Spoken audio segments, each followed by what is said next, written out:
Program serbuan vaksinasi terus dilakukan oleh pemerintah Kabupaten Ogan Komering Ulu bersama Kodim 0403 Oku dan Polres Oku.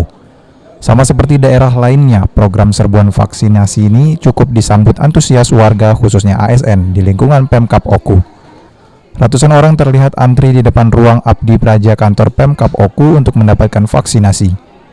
PLH Bupati Oku Edward Chandra mengatakan kegiatan vaksinasi ini sasarannya yaitu para ASN dan masyarakat yang belum dilakukan vaksinasi. Ini bagian dari serbuan vaksin ya TNI Polri ya. Yang mana ini khusus hari ini digerakkan oleh TNI dari Kodim 0403 Oku.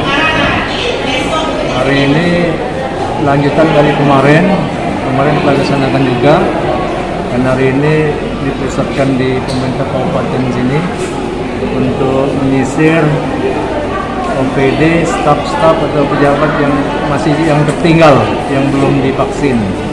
Diharapkan bisa tuntas hari ini 100% untuk jajaran ASN OPD.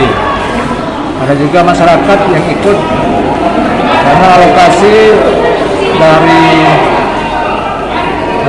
yang digerakkan TNI hari ini 700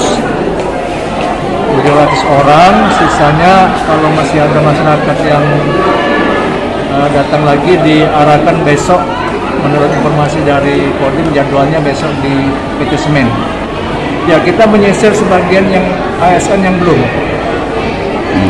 ASN Pemda. Sampai sekarang Pak, untuk ASN Pak yang sudah divaksin? Ya, hari ini kita tuntaskan, diharapkan 100%. Dikatakan Edward, pada serbuan vaksin kali ini menyasar 700 orang lebih. Dengan jumlah tersebut diharapkan vaksin untuk ASN dan staf dapat tercapai 100%. Arif Pranika, PAL TV.